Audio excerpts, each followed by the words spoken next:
Oh my gosh, that looks a million times better. I don't know what was happening before.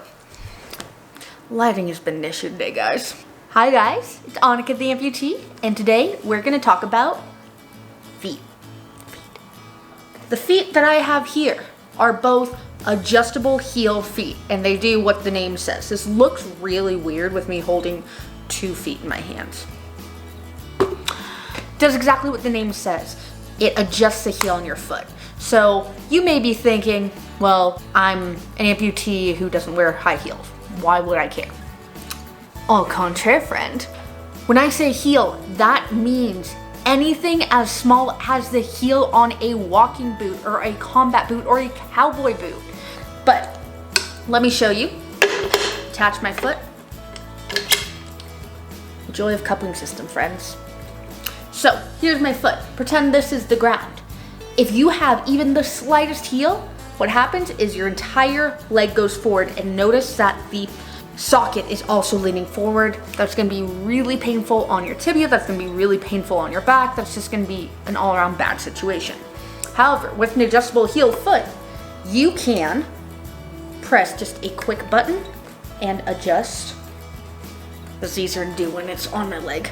Adjust the heel as much as you need. So ground still flat, but look at how tapered the foot is, but the socket is still up and down. We're going to start with my original heel foot, which was the Runway Foot by Ottobock. Standard foot shell. It does have the split toe. If you were to flip-flops, you could kind of jam it in there. I just wear sandals, it's easier. The end. But this foot, it's a little heavier than my standard foot because it has to have this mechanism inside of it. I'd say it's probably still only about like 3 to 4 pounds maybe. But on the inside, there is this fancy little button right here. And it allows you, watch the pylon, foot straight, pylon can move.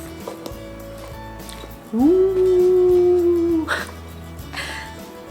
So, like I said, you can adjust it a little bit if you have a little bit of a heel. So up and down, that's maybe like a 1/2 inch heel. That's probably about how big a combat boot or a cowboy boot. But if you want to wear 2.5 inch heels, you can do that as well.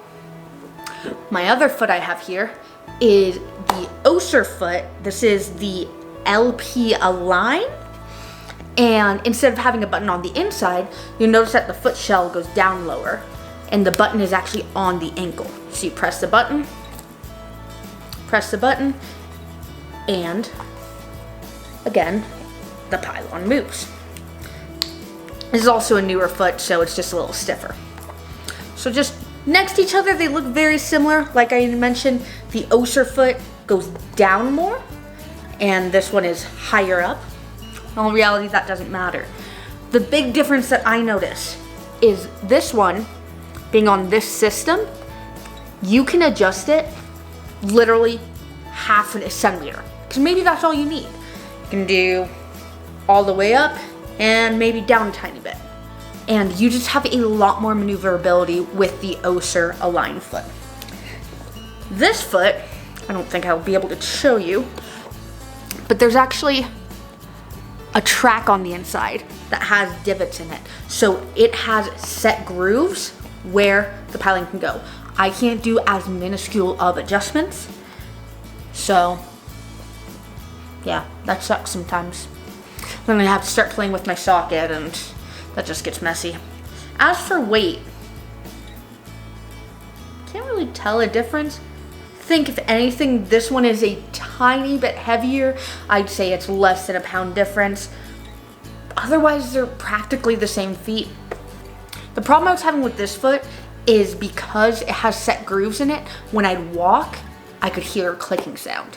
And that was new after about a year of walking in this foot, so it's not necessarily going to always happen, but I wanted to try this foot because I had that option.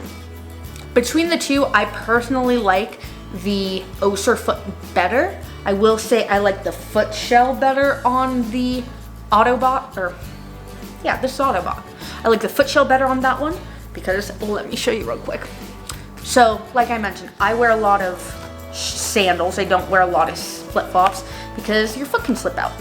However, with the foot shell being this low, this strap on the back of a lot of my sandals will come up and it will start rubbing and it'll have a clicking sound every time I walk.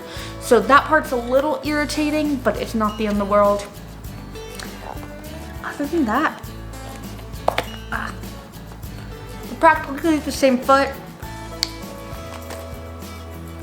Good to have if you like to wear heels. Good to have if you just want to wear a cowboy boot and go dancing, because you can do that.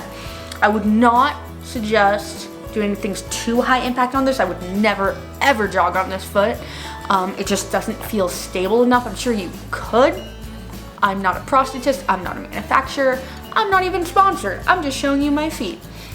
But I personally wouldn't run in this foot. One, it's heavy. Two, it has very little to, if any, energy return. Energy return is as you put pressure into the foot, how much does it give it back? So a blade's gonna give you the most energy return, a brick's gonna give you no energy return.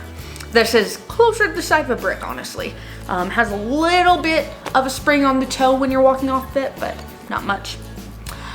But other than that, yeah, it's to look nice, it's to look fancy, it's to match my other foot if I'm wearing a long dress or I just want to have toenails.